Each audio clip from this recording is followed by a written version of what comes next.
John David Mann ने लिखा हुआ है book, the authors of the book.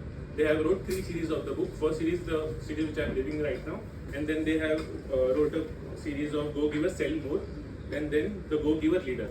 So 3 series की part book है, and they have sold almost over 1 million copies of this book, and the book was initially launched at 2007.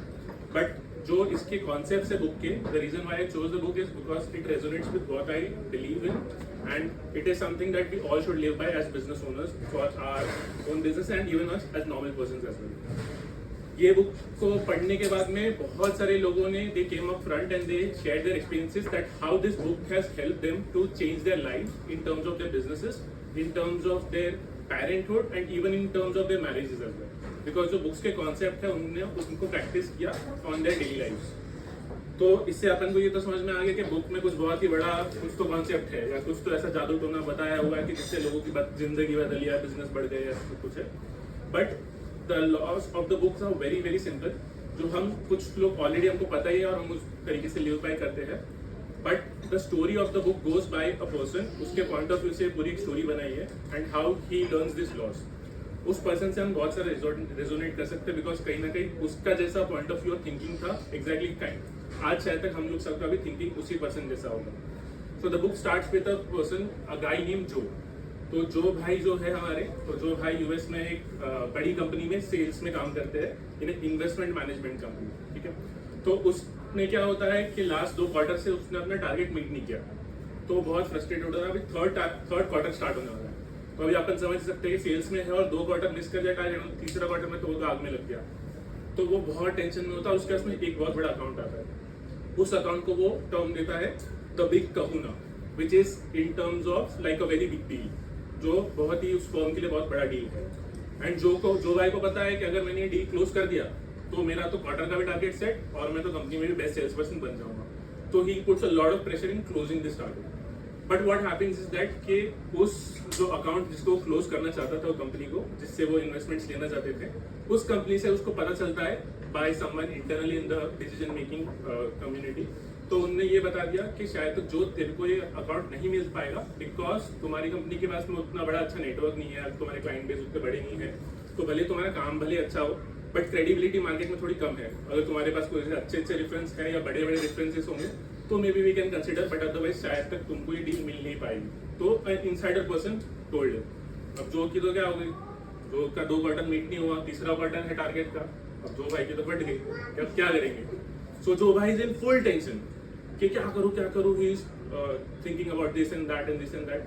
Now what happens is that उसको याद आता है अरे यार एक बहुत बड़ा एक कंसल्टेंट है हमारे एरिया में, तो उसके तो बहुत बड़े बड़े नेटवर्क है क्योंकि सब बड़े क्लाइंट को ही के साथ ही उसका डील होता है. तो is a very well known famous person in that area, in that reason.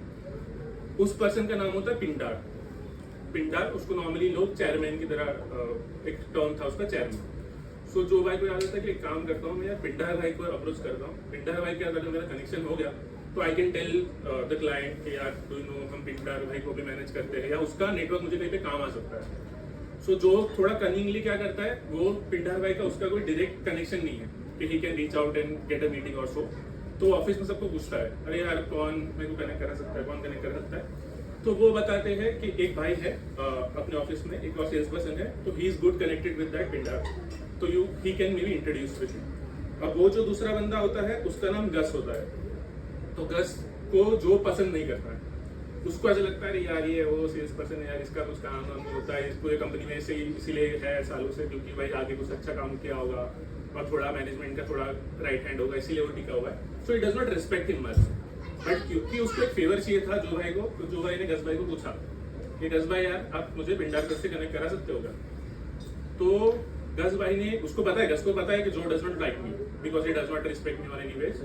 तो फिर भी what Gus does is that Gus connects him कि ठीक है ये ले तो पिंडार का कांटेक्ट ले मैं तेरी मीटिंग सेट करा देता हूँ. सो पिंडार को वो जाता है मिलने के लिए. तो Pindar is again a very big businessman, a very big business consultant. So Pindar भाई को फोन करता है एंड पिंडार भाई बोलता है कल आ जाओ. But tomorrow that was suppose to be Sunday. तो जो भी टेंशन में होगा कि यार संडे को कैसे मिलने के लिए अग्री हो गया, such a big shot, why is agreeing to meet me on Sunday. तो बहुत क्यूरियस होकर जाता है. उसको लगता है कि शायद तक यार मेरे से कुछ बहुत बड़ा फीस मांग लिया तो I can not afford because मेरे पास अभी इंसेंटिव भी नहीं आ रहा, ना पैसा बन रहा है मेरा. But he goes and Pindar भाई meets him, he takes him agrees कि चलो I'll let you know my trade secret कि क्या है मेरा राज, कि कैसे तुम अपना ये कर सकते हो जो, तो I can help you out. जो गया है वहाँ पे to just get a network from him या उसके कॉन्टेक्ट में आने के लिए, उसके पर्सनल मोटिव के लिए जा रहा है. बट पिंडार टेल्स हिम कि मैं आपको कुछ सीक्रेट सिखा दूंगा या ट्रेड सीक्रेट बता दूंगा जिससे शायद तक आप you can do well in your business as a sales person. So ठीक है, तो जो बोलता है ओके, फिर जो बोलता है कुछ फीस वीस होगा कि आप मुझे because I not be able to afford it. तो पिंडार भाई बोलते नहीं don't worry, I won't take you any fees, बस मुझसे एक ही शर्त है मुझे आपसे. तो जो घबरा जाता है कि यार ऐसा तो क्या कंडीशन है, पिंडार सर उनको बोलते हैं एक ही चीज कि you will have to only agree with me कि मैं जो आपको लॉस बताऊंगा या मैं जो भी कोई भी चीजें बताऊंगा, you will have to practise it in the same day. मैंने जो कॉन्सेप्ट आपको बताया उसको आपको सेम डे ही इम्प्लीमेंट करना पड़ेगा.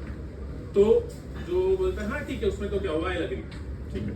So what he does is that he takes him for a cup of coffee inside his house. He has a good villa. उसके जो शेफ है, he makes a very good amazing coffee. So Pindar sir बोलते हैं कि यार मेरी जो chef जो कॉफी बनाती है, she is really amazing. मतलब you should try it and the world needs to experience a coffee. तो कॉफी बना के लाती है, ये कॉफी पीता है, तो जो बोलता है वाह क्या कॉफी यार, मजा आ गया एकदम. मतलब ये कॉफी तो सही बात है, आपने सही बोला, ये शेयर करना चाहिए. अगर ये आपने शेयर करते ना तो आप तो बहुत पैसा ही पैसा कमा लोगे.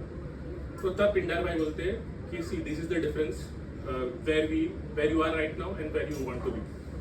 और ये एक बहुत छोटा मोमेंट है in that book, but this creates the meaning of the whole book. तो पिंडार उसको बोलता है it is the difference of our perspective. जैसे कि यू सेड कि we can make a killing out of it, हम बहुत बड़ा बिजनेस बना सकते हैं इनकी कॉफी का. But I told you that we just want this to share with the world.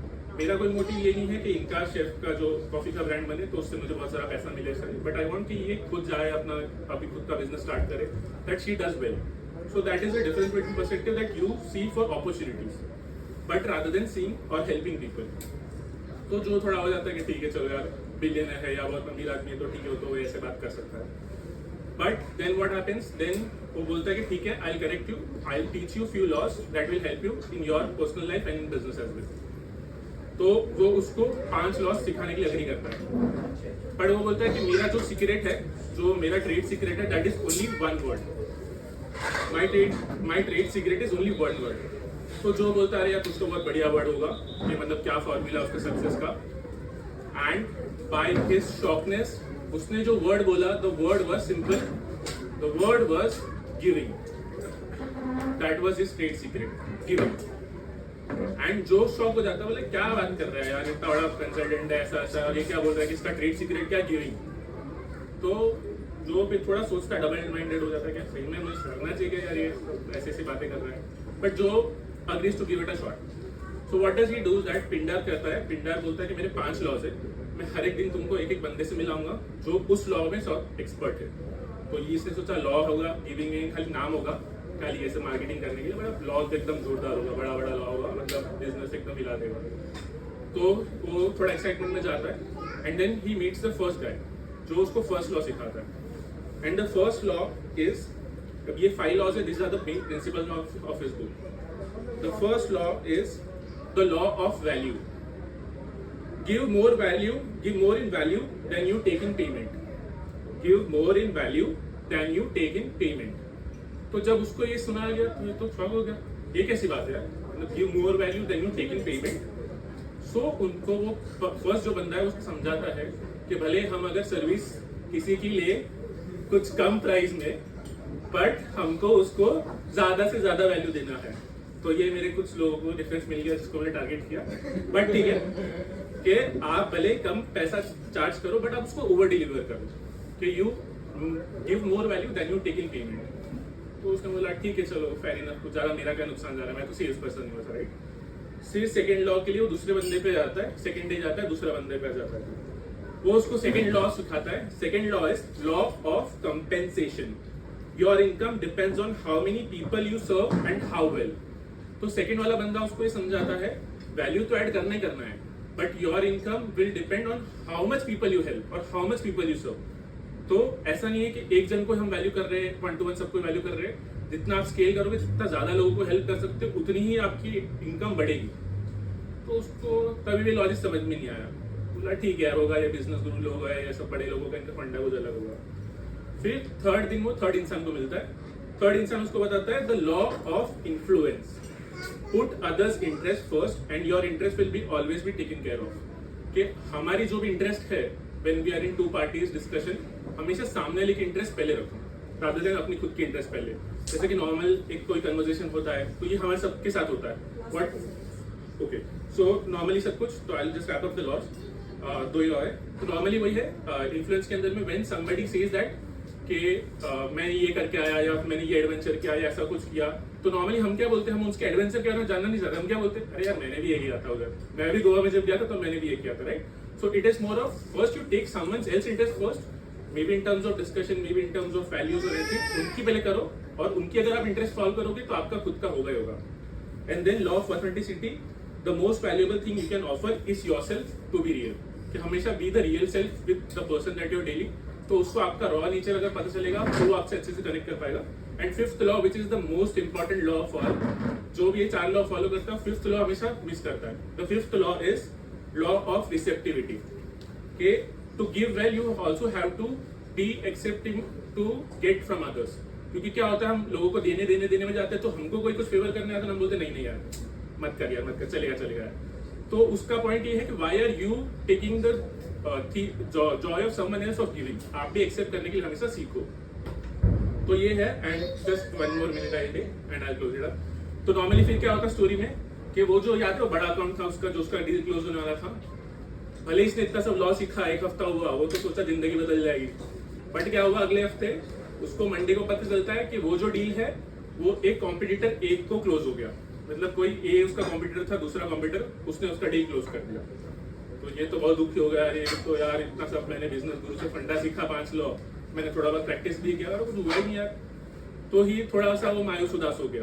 But what happened the other day, जब उसको वो लॉ सिखाया था कि किसी और की मदद करो या किसी और का इंटरेस्ट पहले रखो, तो उस दिन उसने ये प्रैक्टिस किया कि उसके पास एक इंक्वायरी आई थी, उस इंक्वायरी में जो सर्विस ये ऑफर करता था वो सर्विस उसका एक दूसरा कॉम्पिटिटर था, कॉम्पिटिटर बी, उस कॉम्पिटिटर बी उसकी सर्विस ज्यादा अच्छी थी फॉर द क्लाइंट्स नीड। तो उसने क्या किया, ये लीड वो कॉम्पिटिटर को दे दिया कि यार क्लाइंट मैं आपको दूसरे कॉम्पिटिटर से मिलाता हूँ, उसकी सर्विस आपको ज्यादा अच्छी रहेगी जब मेरी सर्विस लोगे उससे अच्छा।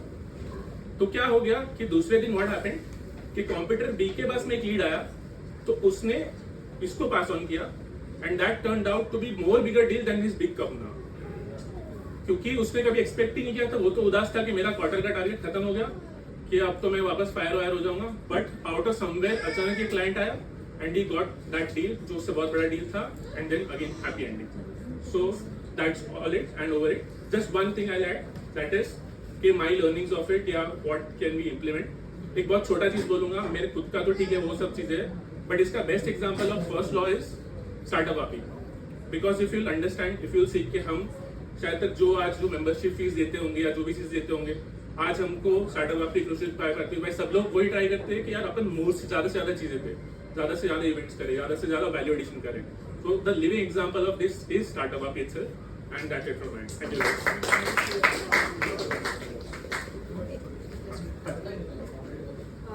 Good insight, Anil. Thank you so much. We'll give a moment to Anil.